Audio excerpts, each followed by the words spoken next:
Senhor em Miqueias capítulo 6. Miqueias capítulo 6 será o texto do sermão desta manhã.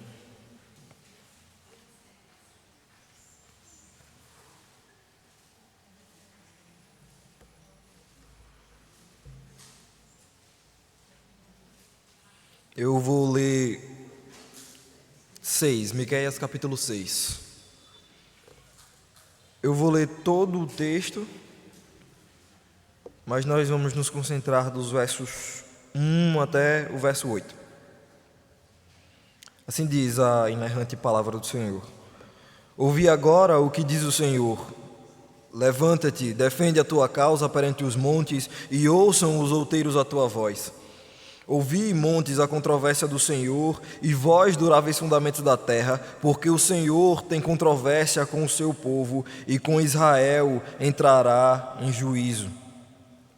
Povo meu, que te tenho feito, e com que te enfadei? Responde-me. Pois te fiz sair da terra do Egito, e da casa da servidão te remi, e enviei adiante de ti Moisés, Arão e Miriam.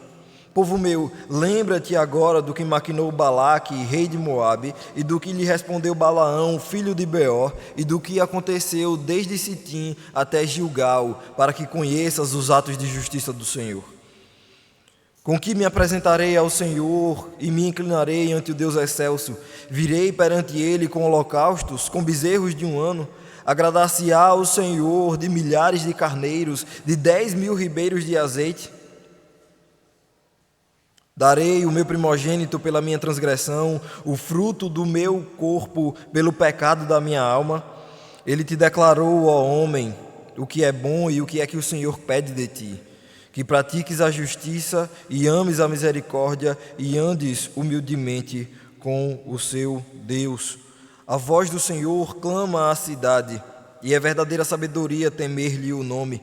Ouvi, ó tribos, aquele que a cita. Ainda há na casa do ímpio os tesouros da impiedade e o detestável éfa minguado?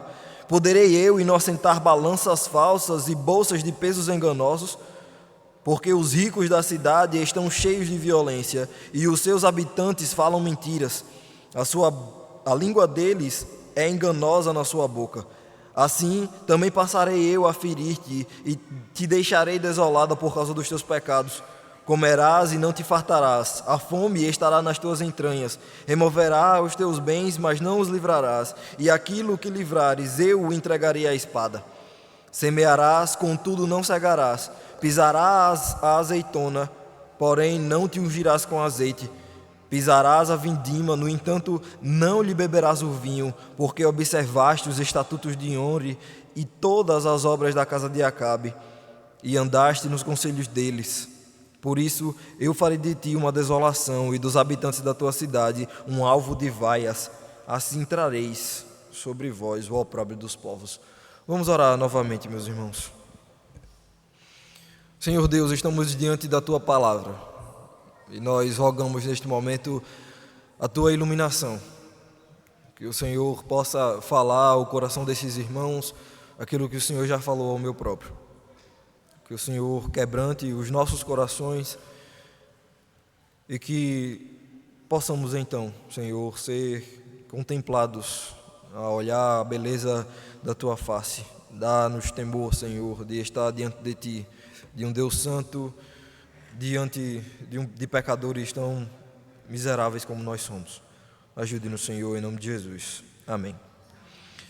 Meus irmãos, nos Estados Unidos, um rapaz cometeu alguns crimes. E, naturalmente, uma pessoa que comete alguns crimes é levado a um julgamento. Esse rapaz foi levado a esse julgamento e estava todo mundo certo de que ele teria uma liberdade condicional por algum tempo. Até que uma máquina, ou um dispositivo, uma inteligência artificial, como nós temos muitas hoje, disse que aquele rapaz deveria ser preso por muito tempo, porque ele era um grande candidato a ser um infrator da lei novamente depois.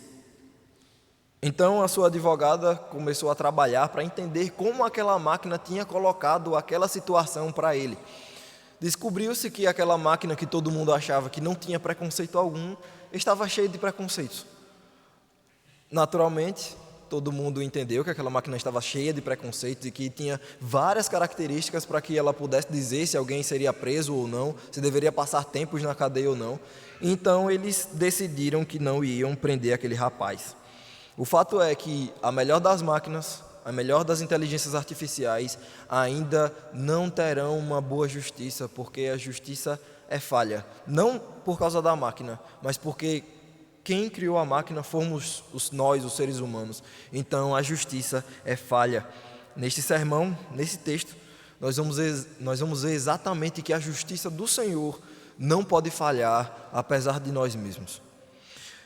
Nós vemos no livro de Miqueias vários julgamentos. Na verdade, o profeta ele alterna muito entre um julgamento e uma bênção. Ele está sempre vendo os sofrimentos que eles vão passar, que eles estão passando na verdade, mas ele também tem a visão de uma glória futura, uma visão daquilo que ainda viria, principalmente com a vinda do Senhor Jesus Cristo. É exatamente isso que nós vemos em todo o livro de Miqueias e principalmente neste último capítulo que nós lemos. No capítulo anterior, na verdade, no capítulo 5, nós vemos exatamente a vinda do Messias. Olhem comigo no capítulo 5. O segundo verso diz: E tu, Belém Efrata, pequena demais para figurar como um grupo de milhares de Judá, de ti me sairá o que há de reinar Israel, e cujas origens são desde os tempos antigos, desde os dias da eternidade. Esse capítulo está falando exatamente sobre a vinda do Messias. Posteriormente ele vai falar sobre desolação novamente, mas então nós chegamos no capítulo 6, onde ele fala simplesmente de desolação, do início até o final. Neste capítulo, Miqueias está falando do julgamento do Senhor para as tribos do norte, que são Israel, e para as tribos do sul, que são as tribos de Judá. Eles estão diante nesse texto, e nós também estamos diante nesse texto, de um julgamento. Imaginem comigo um grande tribunal onde o Senhor é tanto o promotor, aquele que acusa o seu povo, como o próprio juiz. E nós, assim como o povo de Israel naquele momento, estamos diante desse Deus que está irado com os nossos pecados. Nós estamos diante do julgamento, diante do tribunal do Senhor, queiramos nós ou não. O Senhor está apresentando um processo contra esse povo e neste capítulo esse processo tem 3 aspectos. O primeiro aspecto é a acusação divina. Isso nós vamos ver dos versos 1 até o verso 5. Dos versos 9 até o verso 12 nós temos novamente uma acusação, mas nós não vamos entrar nessa parte. Dos versos 6 até o verso 8 nós vemos uma apelação. Apelação é um termo jurídico que está relacionado a quando as pessoas que estão sendo julgadas não estão satisfeitas com a sentença que elas recebem. Então, judicialmente, em um tribunal realmente, aquelas pessoas fazem uma apelação. E é justamente isso que o povo faz dos versos 6 até o verso 8. E então, dos versos 13 até o verso 16, lembro aos irmãos, nós não vamos ver essa parte. Dos versos 13 até o verso 16, nós vemos a sentença do Senhor e como aquele povo pereceria em suas mãos. Novamente, nós estamos diante do tribunal de Deus e nós somos culpados. Esse é o momento de nós termos uma visão solene desse texto e um pensamento solene enquanto o estudamos. Então vamos ver o primeiro ponto dos versos 1 até o verso 5. Assim diz: Ouvi agora o que diz o Senhor. Levanta-te, defende a tua causa perante os montes, e ouçam os outeiros a tua voz. Ouvi, montes, a controvérsia do Senhor, e vós, duráveis fundamentos da terra, porque o Senhor tem controvérsia com o seu povo, e com Israel entrará em juízo. Povo meu, que te tenho feito e com que te enfadei? Responde-me, pois te fiz sair da terra do Egito e da casa da servidão te remi, e enviei adiante de ti Moisés, Arão e Miriam. Povo meu, lembra-te agora do que maquinou Balaque, rei de Moabe, e do que lhe respondeu Balaão, filho de Beor, e do que aconteceu desde Sitim até Gilgal, para que conheças os atos de justiça do Senhor. Vejam, o Senhor está acusando o povo aqui e já era ruim o suficiente o Senhor Deus ser o juiz desse povo, porque obviamente um juiz tem esse juiz tem uma justiça perfeita, e esse povo era culpado diante do Senhor. Mas pior do que o Senhor ser simplesmente um juiz para esse povo é o fato de que o Senhor também é o acusador desse povo, e claramente a sua acusação não pode falhar. O Senhor estava acusando esse povo de coisas que, obviamente, eles realmente tinham feito. Então, nós vemos que as pessoas, ou pelo menos as coisas que ele chama para que fossem as testemunhas desse julgamento são, olhem comigo no verso 1, diz: levanta-te e defende a tua causa perante os montes e ouçam os outeiros a tua voz. Depois ele chama no verso 2 novamente os montes e depois os duráveis fundamentos da terra, para que fossem então as testemunhas desse julgamento. O Senhor chama como testemunhas coisas que poderiam simplesmente matar aquelas pessoas num piscar de olhos, virar sobre elas e esmagarem elas pela mentira que eles poderiam contar, ou pelo fato de que eles realmente eram culpados diante do Senhor. Então eles são chamados pelo Senhor para que fossem as testemunhas desse julgamento. Até o momento, Israel está sendo intimidado pelo Senhor a participar desse julgamento, e eles não poderiam dizer não. Eles tinham a obrigação de estar neste julgamento. Vejam, no verso 3, então, nós vemos o Senhor dizendo: povo meu, que te tenho feito e com que te enfadei? Responde-me. Aqui nós vemos exatamente o crime que Israel está sendo acusado de cometer. Eles estão sendo acusados de se enfadar do Senhor, de se cansar completamente desse Deus. Vejam, eles não estão sendo acusados aqui de se cansar de entregar sacrifícios ao Senhor todos os dias, os holocaustos, ou de se cansar de entregar uma vez por ano aquele sacrifício que ia no Santo dos Santos. Não é sobre isso que o Senhor está acusando Israel, não é esse crime que o Senhor está acusando Israel de cometer. Ele está acusando Israel de cometer o crime de se cansar do próprio Deus. É disso que Israel está cansado, do próprio Deus. Não é das suas devoções religiosas ou das coisas que eles poderiam fazer para o próprio Senhor. Eles estão cansados dele. Não é como se eles estivessem cansados, trazendo um pouco para nós, de vir à igreja todo domingo de manhã, ou lá em Itapuranga a escola dominical é mais cedo ainda, é 8 horas da manhã, leva um pouco mais de tempo para chegar lá. Não é sobre isso que o Senhor está dizendo, não é sobre vir aos domingos à noite, ou nas quarta-feiras, eu acredito aqui que é o culto de doutrina e oração. Não é sobre isso que o Senhor está falando. Ele está dizendo: vocês estão culpados de cansar-se de mim, de tudo aquilo que eu tenho feito para vocês. Então no verso 4, o Senhor começa a lembrar aquele povo algo muito interessante. Ele começa dizendo: pois te fiz sair da terra do Egito e da casa da servidão te remi, e enviei adiante de ti Moisés, Arão e Miriam. O Senhor está dizendo assim: vocês não conseguem perceber? Vocês estão se cansando de mim, vocês estão passando esse tempo e querendo me deixar de lado, mas vocês só têm uma vida hoje, porque eu entreguei uma vida para vocês. Lembrem, ele está dizendo a esse povo, lembrem de como eu tirei vocês do Egito. Lembrem das 10 pragas que eu fiz para que pudesse humilhar aqueles reis, aqueles deuses, supostos deuses do Egito. Lembrem como eu humilhei a Faraó. Lembrem como eu abri o Mar Vermelho e matei um monte de gente por causa de vocês. E vocês estão aí, se cansando de mim, dizendo que eu tenho feito coisas ruins para vocês, mas eu te fiz sair de uma escravidão que vocês estavam passando por 400 anos. Eu sou o Deus de vocês, é o que o Senhor está dizendo. E aí ele continua.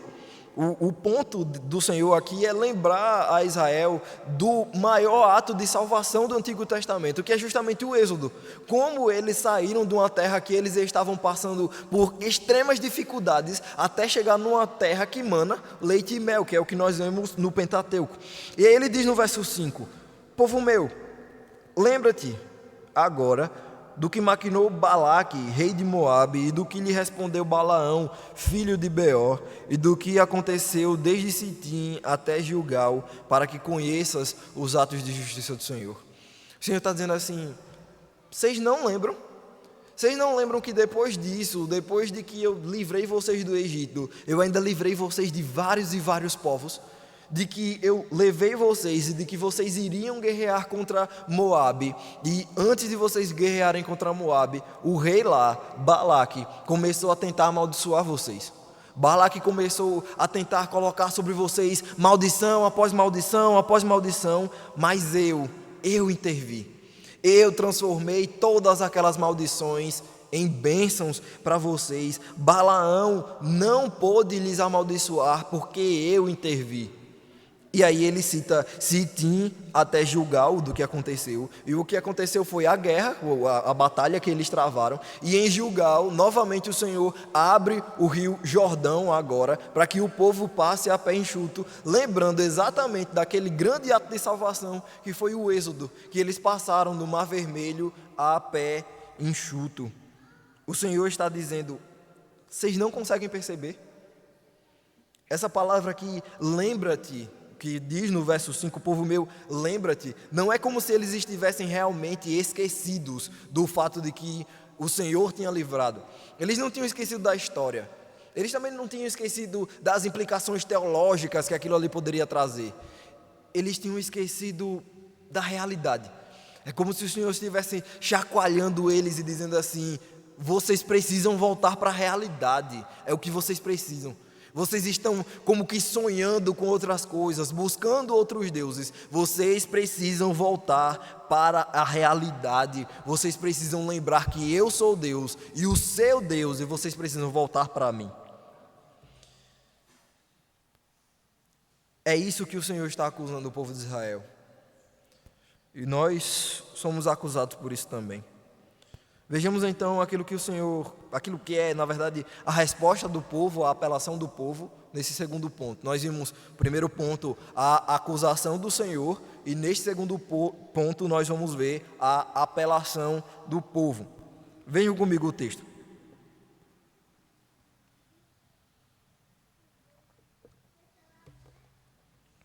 Com quem me apresentarei ao Senhor e me inclinarei ante o Deus excelso?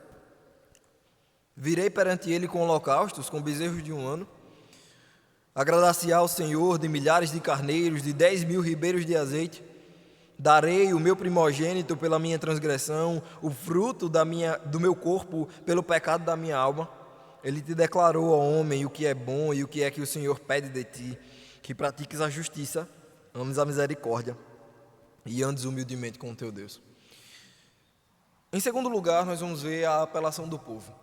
Aqui vocês lembram, os irmãos lembram que eu disse que dos versos 9 até o verso 12, o Senhor está acusando de novo o povo de Israel de pecar. Aqui, percebam que essa apelação do povo, essa fala do povo está entre uma acusação e outra. O povo está literalmente interrompendo o Senhor no meio desse tribunal. O Senhor estava acusando, e aí o povo vai e diz, peraí, calma. Não é assim também.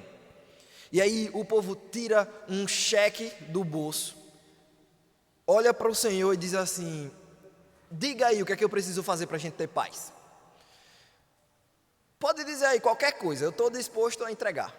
E aí ele começa a dizer, venham comigo, com que me apresentarei ao Senhor e me inclinarei ante os deuses excelsos. O que é que eu posso fazer para a gente ter paz?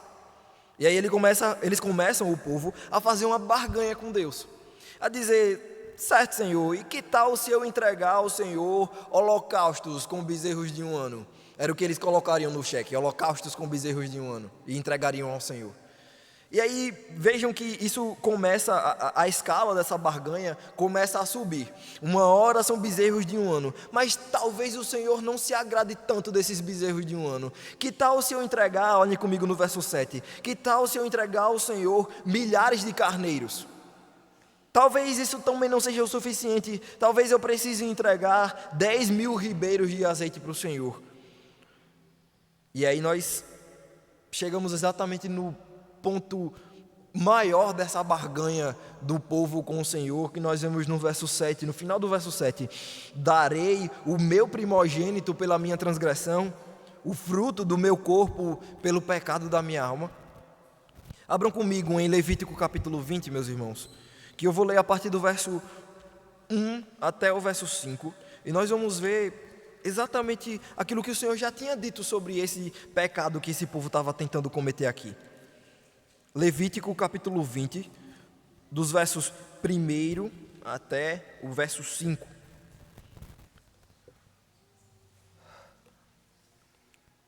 Diz o seguinte: disse mais o Senhor a Moisés: também dirás aos filhos de Israel: qualquer dos filhos de Israel ou dos estrangeiros que peregrinam em Israel, que der de seus filhos a Moloque, será morto. O povo da terra o apedrejará. Voltar-me-ei contra esse homem e o eliminarei do meio do seu povo, porquanto deu de seus filhos a Moloque, contaminando assim o meu santuário e profanando o meu santo nome. Se o povo da terra fechar os olhos para não ver esse homem, quando der os seus filhos a Moloque e não o matar, então eu me voltarei contra esse homem e contra a sua família, eu o eliminarei do meio do seu povo, com todos os que após ele se prostituem com Moloque. Voltem comigo para Miqueias capítulo 6. O Senhor já tinha dito àquele povo: vocês não devem sacrificar os seus filhos, e se vocês sacrificarem os seus filhos, não vai ser para mim. Eu não aceito sacrifício humano. E aquele povo estava dizendo assim: Senhor, talvez se eu entregar ao Senhor o meu filho. Percebam, eles não estão dizendo que eles querem entregar alguma coisa realmente para o Senhor. Eles só querem ter paz com Deus. E se isso significar entregar o meu primogênito porque eu pequei, eu estou disposto a fazer isso. Aquele povo estava disposto a entregar os seus bens, os seus carneiros, os seus azeites, as suas casas, até os seus filhos. Eles estavam dispostos a entregar quase tudo, mas eles não estavam dispostos a entregar a si mesmos. Eles não estavam dispostos a entregar, ao invés de um coração de carne para o Senhor, eles estavam dispostos a entregar quase tudo. E aí Miqueias, como se estivesse nesse julgamento esse tempo todo, como se não conseguisse realmente se conter diante de tantas baboseiras que aquele povo tinha dito, aí ele declara o verso 8. Ele, como se estivesse interrompendo a interrupção do povo, ele diz: ele te declarou, ó homem, o que é bom e o que é que o Senhor quer de ti, que pratiques a justiça e ames a misericórdia e andes humildemente com o seu Deus. Aqui, basicamente, se os irmãos prestarem bem atenção, Miqueias está fazendo simplesmente um resumo da lei moral, assim como Cristo faz posteriormente. Vejam comigo, a primeira coisa que ele diz é que pratiques a justiça.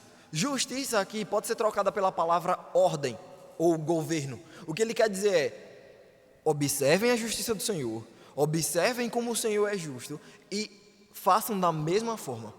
Você tem que fazer essa justiça, a justiça do Senhor, com o seu irmão. Posteriormente ele diz: ames a misericórdia. Nós podemos trocar a palavra misericórdia por graça ou bondade generosa, que é exatamente falando sobre graça. Ele diz: ames a graça, ou seja, faça de graça com o seu irmão, assim como o Senhor faz contigo. Ame o próximo como a ti mesmo, um resumo da lei moral. E, último e finalmente, ele diz: andes humildemente com o seu Deus, que é exatamente amar o teu Deus acima de todas as coisas, como o Senhor fala posteriormente. Lembrem, meus irmãos, e eu já passo depois dessa frase a concluir. Lembrem que esse povo estava disposto a entregar quase tudo. Eles não estavam dispostos a entregar a si mesmos. Eles não estavam dispostos a entregar a si mesmos. O que é que nós podemos, então, tirar de aplicação desse texto aqui? A primeira coisa, nós vimos no primeiro ponto, nós muitas vezes nos cansamos do Senhor. A correria da vida muitas vezes nos leva a nos cansar do Senhor. E aqui vai uma parte mais específica para os jovens, que eu acredito que tem alguns lá em cima e alguns aqui embaixo. Hoje a gente, principalmente a minha geração, eu só tenho 21 anos. Hoje a minha geração tem uma coisa de um imediatismo muito grande. A gente quer tudo na hora naquele momento que a gente quer. A gente não consegue passar um tempo esperando e passando um tempo para realmente conseguir aquilo que a gente quer. A gente não quer labutar muito pelas coisas. A gente quer receber as coisas logo, direto, na nossa mão, na hora que a gente quer. E isso se dá um pouco, vocês me perdoem, jovens, porque talvez isso seja usado contra vocês posteriormente. Eu não tenho mais esse negócio de ter pai no meu pé, porque eu já sou casado. Mas vocês que ainda estão na casa dos seus pais, vejam, isso está muito relacionado ao fato dos telefones hoje. A gente não consegue ver um vídeo de mais de 1 minuto. Se passar de 1 minuto o vídeo, meu Deus do céu, o vídeo é muito longo. A gente não consegue mais ler grandes textos, porque a gente quer ler aquela legendinha passando enquanto o cara fala, para a gente ler aquilo ali de maneira muito rápida. Ou então a gente quer ouvir um áudio no WhatsApp e, vejam, o WhatsApp prova o meu ponto. A gente quer ouvir um áudio no WhatsApp de 30 segundos no 2x, que é para a gente ouvir rápido e passar 15 segundos a mais ganhando a vida. Nossa geração é muito imediatista. Eu tento fugir disso em muitos aspectos, mas é difícil, porque a nossa geração está completamente encharcada desse tipo de coisa, em pegar telefone, em querer as coisas ligeiro. Mas lembrem, jovens, a santificação é um processo que leva a vida toda. Nós não vamos ser como o nosso Senhor Jesus Cristo no estalar de dedos. Nós precisamos de tempo. A santificação leva tempo para que a gente possa realmente se tornar a semelhança daquele que nos salvou. E eu volto para o meu ponto. Vejam, eu não estou dizendo que é fácil se lembrar de Cristo, lembrar da realidade, lembrar daquilo que Ele fez e tem feito por nós. É difícil, eu concordo. Mas nós precisamos nos lembrar do Senhor. Nós precisamos voltar para a realidade, precisamos nos lembrar daquilo que Ele tem feito diariamente por nós. É bem verdade que as dificuldades acontecem, é bem verdade que o Evangelho é um Evangelho difícil.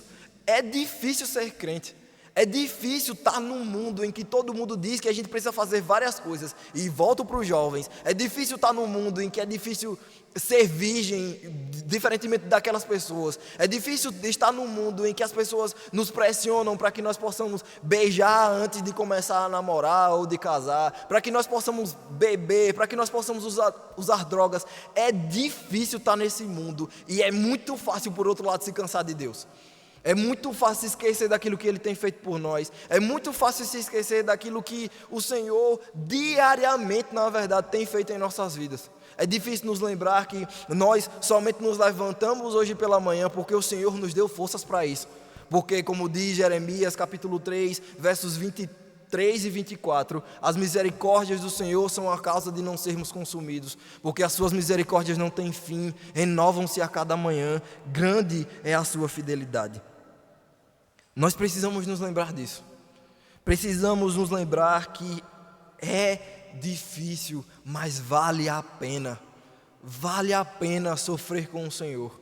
Sofrer com Deus, com toda certeza, como diz uma música, é viver contente. Esse é o primeiro ponto da aplicação. O segundo ponto, e eu encerro com este, nós somos culpados diante de Deus. E a nossa justiça é falha.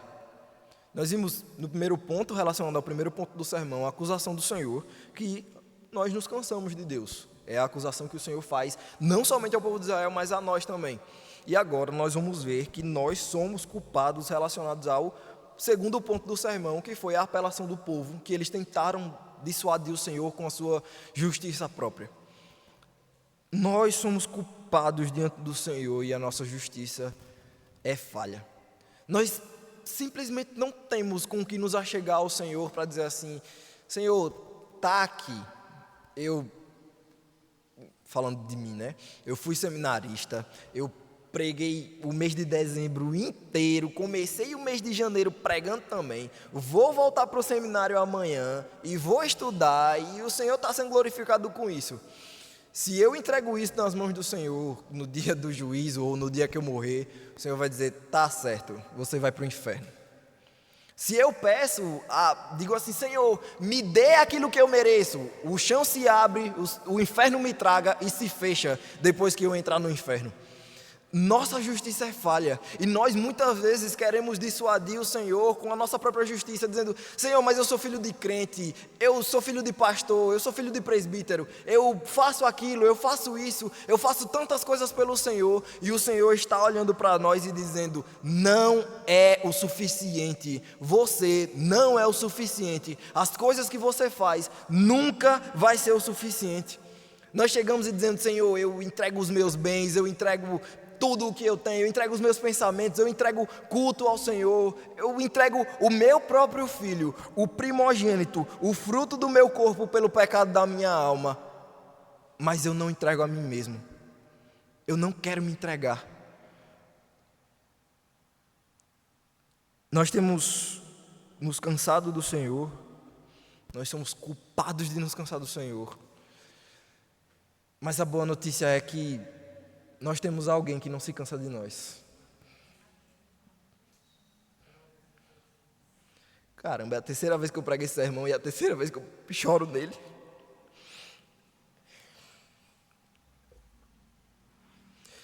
Nós temos alguém que não se cansa de nós.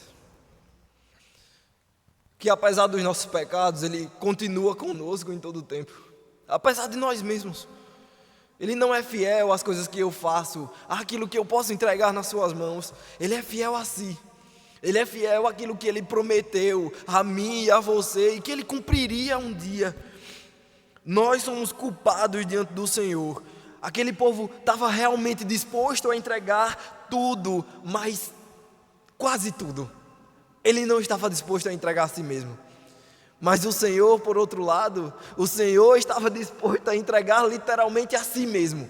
O primogênito que nós não queríamos entregar, o Senhor entregou em nosso lugar. O Senhor entregou o seu primogênito para que nós pudéssemos entrar na Jerusalém Celestial um dia.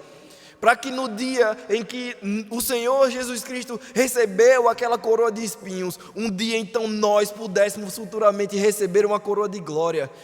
Nós nos cansamos do Senhor, mas Ele não se cansa de nós. Ele não tarda em trazer a sua justiça. Nós podíamos tentar entregar qualquer coisa, mas o Senhor diz assim: veja, guarde as suas coisas. Guarde tudo isso que você está tentando me entregar. Guarde todas essas coisas que são fúteis, que você está tentando me entregar, porque o verdadeiro advogado da sua alma, nesse julgamento aqui, é Cristo. Se apegue a esse Cristo, se apegue a esse advogado, porque Ele é o único que pode salvar sua alma do inferno. Se há alguém aqui nessa manhã, eu não conheço todos os irmãos, que não é crente, que não entregou ainda a sua alma a Cristo, entregue. Esse é o momento em que Cristo chama você que está aqui nesta manhã a entregar a sua alma, a se entregar a Ele completamente. Porque se você não tiver este advogado, se você não tiver a Cristo Jesus como seu advogado, última e finalmente neste julgamento do Senhor, o seu destino é o inferno. E esse texto está conclamando a você: entregue a sua alma a Jesus, se entregue a Ele. E a nós que já somos crentes, louvado seja Deus por esse advogado que o Senhor nos entrega. Nós tentamos entregar muitas coisas, mas pelo sacrifício que Cristo fez na cruz, já não há mais nada que a Ele não pertença. A Ele seja a glória, meus irmãos, para todos sempre. Fiquem de pé, meus irmãos, vamos orar ao Senhor.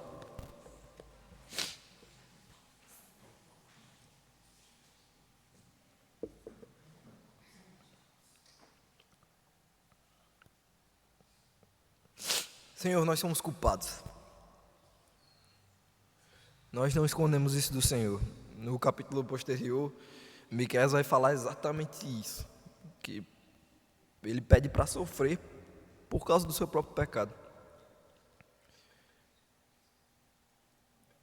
Senhor, nós somos miseráveis, temos nos cansado do Senhor, temos tentado entregar ao Senhor coisas vãs, coisas que não podem salvar a nossa alma. Nem o sangue daqueles carneiros e bodes poderiam salvar a alma daquele povo. Quanto mais nós tentamos entregar hoje aquilo que simbolizaria o culto ao Senhor.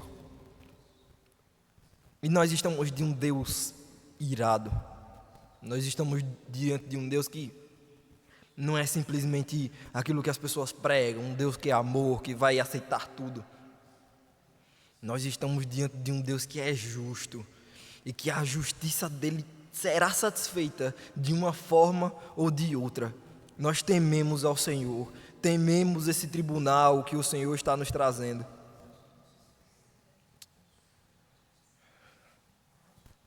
Mas, Senhor, nós entramos na Tua presença ousadamente, lembrando ao Senhor daquilo que o Senhor mesmo disse, do compromisso que o Senhor tem conosco, de maneira realmente ousada, lembrando daquilo que o Senhor Jesus Cristo fez por nós naquela cruz, lembrando que na eternidade, antes do mundo vir a ser mundo, o Senhor prometeu, o Senhor planejou que nós seríamos salvos.